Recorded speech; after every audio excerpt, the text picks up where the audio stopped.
So ప్రస్తుతం మనం చిక్కడపల్లిలో ఉన్నాం.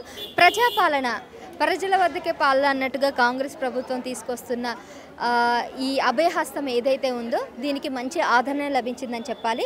అయితే ఈరోజు అందులో భాగంగా నేను చిక్కడపల్లికి రావడం జరిగింది. చిక్కడపల్లిలో నిర్వహిస్తున్నటువంటి ప్రజాపాలనలో చాలామంది మహిళలందరూ కూడా బారులు తీరారు. ఇక్కడ ఎక్కువ మహిళలు ఎందుకు రావడం జరుగుతుందంటే ఇక్కడ 5 పథకాలు ఏవైతే ఉన్నాయో అవి ముఖ్యంగా మహిళలకు సంబంధించే ఉన్నాయి. గృహలక్ష్మి పథకం కానీ, మా ఇంటి మహాలక్ష్మి పథకం కానీ, మహాలక్ష్మి పథకం, రైతు భరోసా పథకం, ఇందిరమ్మ ఇల్లు పథకం, ఇంకా చేయూత పథకం, ఇవన్నీ కూడా ఈ 5 పథకాలకు సంబంధించి ఇక్కడ ఈ ఫామ్ అయితే ఇవ్వడం జరిగింది. చూడండి, ఇలాంటి ఫామ్ ఒకటి ఫిలప్ చేసి వీళ్ళందరూ కూడా ఈ ఫామ్కి వీళ్ళు రేషన్ కార్డు కానీ లేదంటే ఆధార్ కార్డు కానీ వాళ్ళ ఐడి ప్రూఫ్ ఏదైనా ఒకటి అటాచ్ చేసి gas bill, current bill, ID proofs ఇవన్నీ ఫొటోస్ అన్నీ దీనికి అటాచ్ చేసి ఇక్కడ ఇవ్వడం జరుగుతుంది. సో ఎవరికైనా రేషన్ కార్డులు కొత్తవి కావాలన్నా కూడా ఇది ఇవ్వాల్సి వస్తుందంట. ఇంకేమైనా కొత్తవి ఏమైనా కావాలి అనుకున్న వాళ్ళు గ్యాస్ సిలిండర్ కూడా కావాలి కాబట్టి దానికి సంబంధించిన డీటెయిల్స్ అన్నీ కూడా దీనికి అటాచ్ చేసి ఇక్కడ ఇవ్వడం జరుగుతుంది. మరి ఇక్కడ దీన్ని ఎలా నిర్వర్తిస్తున్నారు ఏంటి అనే ప్రాసెస్ని ఇక్కడ మున్సిపల్ కమిషనర్ ఒకరు ఉన్నారు, వారిని అడిగి మరిన్ని వివరాలు తనతో తెలుసుకుందాం రండి. సో ప్రజాపాలనకు సంబంధించిన ఈ కార్యక్రమం అయితే ఏదైతే ఉందో ఇదంతా కూడా deputy commissioner of Musheerabad doctor Tipparthi Yadaiah ఆధ్వర్యంలోనే జరుగుతుంది. మరి ఆయన అడిగి అసలు ఏంటి ప్రాసెస్ అనే విషయాలు కూడా ఇతను అడిగి తెలుసుకుందాం. సార్ చెప్పండి, సో ఇది ఎప్పుడు స్టార్ట్ అయింది, ఎలా ప్రాసెస్ చేస్తున్నారు? ప్రభుత్వం వారి ఆదేశాల ప్రకారము 28వ తేదీ అంటే నిన్న ప్రారంభం చేయడం జరిగింది. నిన్న ఉదయం 8 గంటల నుంచి సాయంత్రం 6 గంటల వరకు ఈ స్టార్ట్ అయింది. అది అలాగే 6వ తేదీ జనవరి సాయంత్రం వరకు కూడా ఇది ఈ కౌంటర్స్ కొనసాగుతూ ఉన్నాయి. అభయహస్తం గ్యారంటీలు ఏవైతే ప్రభుత్వం ప్రకటించిందో దానికి సంబంధించి ప్రజలకు సౌకర్యార్థం ముషిరాబాద్ సర్కిల్లో మేము 6 కార్పొరేటర్ డివిజన్స్ ఉన్నాయి. ఒక్కొక్క డివిజన్లో 4 సెంటర్స్ మేము 4 సెంటర్స్ను పెట్టడం జరిగింది, సబ్ సెంటర్స్గా. ఈ లొకేషన్స్లలో వేరువేరు లొకేషన్స్లలో అప్లికేషన్స్ను తీసుకుంటున్నాం. ప్రజలకు ఇబ్బంది లేకుండా ఎక్కడైతే బస్తీలు ఉన్నాయో, కాలనీలు ఉన్నాయో ఆ ప్రాంతంలోనే మేము ఈ సెంటర్స్ని నిర్వహించడం జరుగుతూ ఉన్నది. కమ్యూనిటీ హాల్లో, వార్డు ఆఫీసులలో పెట్టాము. ప్రజలు చాలా ఉత్సాహంగా పాల్గొంటూ ఉన్నారు. ఇక్కడికి వచ్చి వాళ్ళ యొక్క మా కోరికలు తీరుతాయని అడుగుతూ ఉన్నారు. మేము కూడా వారికి అప్లికేషన్లు ప్రభుత్వం ఇచ్చినటువంటి ప్రిస్క్రైబ్డ్ ప్రొఫార్మా అప్లికేషన్లో ప్రజలందరికీ తెలుగు, ఉర్దూ, ఇంగ్లీష్లో అందజేయడం జరిగింది. వాళ్ళకు ఒక్కొక్క సెంటర్లో వాళ్ళందరికీ కూడా హెల్ప్ డెస్క్ కూర్చొని ఎస్హెచ్జి గ్రూప్స్ మహిళలతోటి మరి హెల్ప్ డెస్క్లు కూడా పెట్టడం జరిగింది. ఇక్కడ మీరు చూడవచ్చు. వాళ్ళు ఇక్కడ మహిళా సంఘాలతో కూడా కూర్చొని హెల్ప్ డెస్క్ని సహకారం కొరకు ఏదైనా చదువురాని వాళ్ళు, మహిళలు, పెద్దవాళ్ళు, ముసలి వాళ్ళు, ఓల్డ్ ఏజ్ పీపుల్ కూడా వచ్చినా కూడా వాళ్లకు అప్లికేషన్ రాయకపోతే హెల్ప్ డెస్క్ నుంచి రాయడం జరుగుతుంది. అట్లాగే ఇక్కడ ఎవరికైనా ఏదైనా ప్రమాదవశత్తు లేకపోతే సడన్లీగా అయినా హెల్త్ ఇష్యూస్ వచ్చినా కూడా వాళ్ళకు ఆశా వర్కర్లతోటి, మెడికల్ ప్రైమరీ హెల్త్ సెంటర్స్ వాళ్ళతోటి ఇక్కడ ప్రైమరీ హెల్త్ సెంటర్ కూడా మనము ఫస్ట్ ఎయిడ్ కొరకు నిమిత్తము పెట్టడం జరిగింది. ఇది ఈ ముషిరాబాద్ సర్కిల్లో అన్ని లొకేషన్లు అంటే 24 లొకేషన్స్లలో పెట్టడం జరిగింది. ఒక్కొక్క లొకేషన్కు ఒక గెజెటెడ్ ఆఫీసర్ క్యాడర్లో ఇన్ఛార్జ్ ఆఫీసర్ను పెట్టాము. అట్లాగే వాళ్ళకు అసిస్టెంట్స్గా ఒక 4 అసిస్టెంట్లని, ఒక 4 హెల్ప్ డెస్క్ని, ఒక 2 ఆశా వర్కర్స్ని, 3 జవాన్లను, ఒక పోలీసు వాళ్ళు కూడా వాళ్ళను సెక్యూరిటీ పర్పస్లో ప్రతి ఒక్క లొకేషన్లో ఒక 5 మంది పోలీసులను ఇవ్వడం జరిగింది. ఇది ప్రజలు సద్వినియోగం చేసుకోవాలని కూడా మేము పత్రికా ప్రకటనలో ఇవ్వడం జరిగింది. ఈ క్రౌడ్ ఉండకుండా ఏదైతే ఒకేసారి ప్రజలందరూ వచ్చి గుమిగూడి సెంటర్లో పడకుండా ఉండడానికి వాళ్ళకు కాలనీ వైజ్గా కేటాయించడం జరిగింది. 28వ తారీఖు కొన్ని కాలనీలు, 29వ తారీఖు కొన్ని కాలనీలు, ఇట్లా వరుసగా ఈ 8 రోజులు నిర్వహిస్తున్నటువంటి కార్యక్రమాలకి ఆయా కాలనీలను డివైడ్ చేసి చెప్పడం జరిగింది. దాని ప్రకారము మైక్లో చెప్పి అట్లాగే మా స్వచ్ఛ ఆటోల ద్వారా వాళ్ళకు అనౌన్స్మెంట్ కూడా చేయడం జరిగింది. ఎస్హెచ్జి ఉమెన్స్ ఇల్లు తిరిగి అప్లికేషను ఇంటికాడనే ఇచ్చి వాళ్ళు ఫిలప్ చేసుకొని సెంటర్కి వచ్చే విధంగా చర్యలు చేపట్టడం జరిగింది. Thank you. అయితే ఇప్పుడు 24 సెంటర్లు అంటున్నారు కాబట్టి 24 అన్నీ కూడా మీ ఆధ్వర్యంలోనే జరుగుతున్నాయా? అవునండి. ఈ ముషిరాబాద్ సర్కిల్లో మున్సిపల్ సర్కిల్లో 24 సెంటర్స్ని మేము స్టార్ట్ చేసినాం. అవి కొనసాగుతూ ఉన్నాయి. 6వ తేదీ వరకు కూడా కొనసాగుతాయి. ఓకే, ఎక్కువ మంది మహిళలే వస్తున్నట్టు కనిపిస్తుంది. మరి ఇది కేవలం మహిళలకు సంబంధించిన పథకాలేనా, లేకపోతే ఎవరికైనా అర్హులు ఉంటారంటారా? దీంట్లో అందరు కూడా ఎలిజిబిలిటీ ఉన్నది.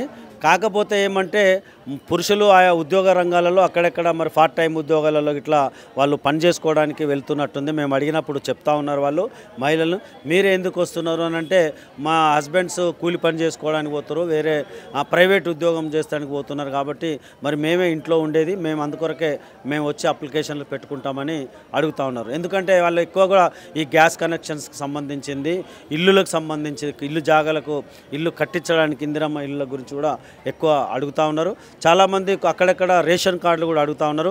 మేము మీ ద్వారా ప్రజలకు ప్రభుత్వం వారు ఇచ్చిన సూచన ఏమంటే, రేషన్ కార్డులు ఉన్న వాళ్ళు అప్లికేషన్ చేసుకోవాల్సిన అవసరం లేదు. కొత్త వాళ్ళకు మాత్రమే, లేని వారు ఎవరైతే ఉన్నారో వాళ్ళు మాత్రమే అప్లికేషన్ చేసుకోవాలి. ఇదివరకే ఆల్రెడీ ఒకవేళ అప్లికేషన్ చేసుకున్నట్టయితే మళ్ళీ అప్లై చేయని అవసరం లేదనేది ప్రభుత్వం గైడ్లైన్స్ చెప్పారు, క్లియర్గా చెప్పారు. అయితే ఇంకొకటి ఏంటంటే, నిన్న ఈ ఏరియాలో చిక్కడపల్లిలో మహిళలందరూ గుమిగూడి కొద్దిగా గొడవ ఇష్యూ కూడా జరిగిందని అన్నారు. సో ఎందుకు ఇష్యూస్ అవుతున్నాయి అంటారు? అంటే అప్లికేషన్ ఫామ్ దగ్గరనా, లేకపోతే లైన్లోనా, లేకపోతే ఏ విషయం వల్ల గొడవలు అవుతున్నాయి అంటున్నారు? గొడవలు అనేది ఎక్కడ జరగలేదండి. కాకపోతే ఎక్కువ మంది ఒకేసారి రావడం వల్ల వారికి కేటాయించిన కాలనీ వైజ్గా వచ్చి సబ్మిషన్ చేస్తే ఏ ప్రాబ్లం లేదు. కానీ వాళ్ళకు అవసరాల రీత్యానో ఎక్కడో ఆ రోజు నేను ఉండను కాబట్టి మా కాలనీ ఆ రోజు కేటాయించిన రోజు నాకు వేరే పని ఉంది, ఊరికి పోతున్నాం, ఫంక్షన్స్ ఉన్నాయని చెప్పి కొంతమంది బస్తీలలో మాత్రమే 2 బస్తీలలే, అది ఒకటి ఎస్ఆర్టీ కమ్యూనిటీ హాల్ అనేది రామ్నగర్లో ఉంటుంది అక్కడ, అట్లాగే బోలకుపూరు అంజుమన్ స్కూల్ సెంటర్లో అక్కడ చాలా పేద ప్రజలు అక్కడే ఉంటారు. కాబట్టి వాళ్ళందరికీ కూడా మేము క్లియర్గా రాత్రి దాకా అప్లికేషన్లు తీసుకుంటున్నాం. ఎవరికి కూడా ఇబ్బంది లేకుండా చర్యలు చేపట్టాం. థ్యాంక్ యూ అండి. సో డాక్టర్ తిప్పర్తి యాదయ్య గారు ఇక్కడ దగ్గరుండి అన్నీ కూడా చూసుకుంటున్నారు. ఇక్కడ దాదాపుగా 5 మంది పోలీస్ సిబ్బంది కూడా ఏర్పాటు చేశామని చెప్పారు, ఇటువంటి ఇష్యూస్ రాకుండా. అదేవిధంగా ఎవరికి ఎటువంటి హెల్ప్ లైన్ కావాలన్నా కూడా ఆశా వర్కర్లని మినీ హెల్ప్ డెస్క్ కూడా ఇక్కడ ఏర్పాటు చేశారు. తాగునీటి సదుపాయం కూడా ఏర్పాటు చేశారు, టెంట్లు కూడా ఏర్పాటు చేశారు. సో ప్రజలకి ఎటువంటి ఇబ్బంది కలగకుండా అన్ని సౌకర్యాలను అయితే కల్పించడం జరిగింది. సో వారి వారి యొక్క స్థానికకు సంబంధించిన అడ్రస్ ప్రూఫ్ సంబంధించిన అన్ని డాక్యుమెంట్స్ అన్ని తీసుకురావడం జరిగితే ఇక్కడ లైన్ ప్రకారం వెళ్ళి అప్లికేషన్ ఇచ్చేస్తే త్వరగానే అయిపోతుంది, అంత ఇష్యూస్ అయితే ఏం రావట్లేదని కూడా ఇక్కడ వీళ్ళైతే చెప్పుకొచ్చారు. Thank you sir. సో ఇక్కడ ప్రజలకి ఎటువంటి ఇబ్బంది కలగకుండా కూడా వీళ్ళు అన్ని సౌకర్యాలు ఏర్పాటు చేస్తున్న నేపథ్యంలో ఇక్కడ మీరు చూసుకున్నట్లయితే ఆశా వర్కర్లు కూడా ఉన్నారు. ఏమైనా హెల్త్ ఇష్యూస్ వచ్చినా కూడా వీళ్ళు అప్పటికప్పుడు చిన్న ప్రైమరీగా ఎటువంటి చిన్న చికిత్సలు ఏమైనా చేయాలనుకుంటే వీళ్ళు చేయడం జరుగుతుంది అంటున్నారు. అదేవిధంగా ఎవరికైనా చదువు రాని వాళ్ళకి ఆ ఫామ్ ఫిలప్ చేయడానికి ఇబ్బందిగా కలగకుండా ఉండడానికి ఇక్కడ ఒక డెస్క్ అయితే పెట్టారు. వీళ్ళు వచ్చిన వాళ్ళందరికీ కూడా ఫామ్ ఫిలప్ చేసిస్తున్నారు. ఒక ఎడ్యుకేషన్ పర్సన్ అక్కడ పెట్టి ఎవరికైతే ఫామ్ అయితే నింపడానికి ఇబ్బంది కలుగుతుందో వాళ్ళ గురించి ఫిల్ చేయడానికి ఒక పర్సన్ అయితే ఇక్కడ పెట్టడం జరిగింది. వాళ్ళంతా కూడా ఇక్కడ ఫిల్ చేస్తున్నారు. ఇక అటువైపు చూసుకున్నట్లయితే తాగునీటి సమస్య కోసం ఎవరైనా ఇబ్బంది పడితే వాళ్ళకు కూడా సంబంధించిన తాగునీరు కూడా ఏర్పాటు చేయడం జరిగింది. ఇంకా ఇది లైన్ మొత్తం కూడా ఎండ తగలకుండా ఇక్కడ టెంట్ అయితే వేశారు. ఈ టెంట్లోనే వీళ్ళంతా కూడా ఇక్కడ లైన్ ప్రకారం తీసుకొస్తున్నారు. ఎక్కువ మంది రాకుండా గుంపులుగా ఉండకుండా అందరికీ కూడా లైన్లను పెట్టి చేయడానికి కూడా ఇదంతా ఏర్పాటు అయితే చేశారు. అయితే ఇక్కడ మనం కొంతమందిని చూద్దాము, వీళ్ళు ఎక్కడి నుంచి వచ్చారు ఏంటి అనే దాని గురించి అడుగుదాము. అంటే ఎక్కడి నుంచి వచ్చారు మీరు? ఇక్కడనే పక్కకు. ఏ ఏరియా మీది? బాపునగర్ కదరా, బాపునగర్. ఓకే, దేనికోసం వచ్చారు? నాకు ఇల్లు లేదు, రేషన్ కార్డు లేదు, దానికోసం వచ్చారా? ఏది లేదు. మీరు ఎక్కడి నుంచి వస్తున్నారు? మాది వివేక్ నగర్. మీకు ఇది ఈ సెంటరేనా మీది? ఇదే. మీరు దేనికోసం వచ్చారు? పింఛన్ కోసమా? చేయుత పథకం పింఛిందే నాకు లేదు, మా ఆయన లేడు, చనిపోయిన కాడి నుంచి ఎవ్వరు చేయలేదు. పోయినా తిరిగి వచ్చిన ఈడ అవుతుందేమన్నట్టుగా ఈడికి వచ్చిన అనమాట. అట్లా. మీరు ఒక్కరే వచ్చారా? మా కోడలు వచ్చింది. మీ పేరు? నా పేరు సుధాకళ. ఓకే, మీరు ఏం అప్లై చేయడానికి వచ్చారు? గృహలక్ష్మికి డబుల్ బెడ్రూమ్కి అప్లై చేయడానికి వచ్చానండి. సో ఇదే ఫస్ట్ టైం ఇక్కడ రావడం? నిన్న కూడా వచ్చారా? నిన్న వచ్చి చూసుకొని వెళ్ళాను మేడం. మార్నింగ్ ఫామ్స్ అయిపోయినాయి అని ఉండే, అయితే ఇక్కడికి వచ్చి అన్నీ తెలుసుకున్నాను. సో ఈ ప్రాసెస్ ఎలా ఉంది? అంతా సద్వినియోగం?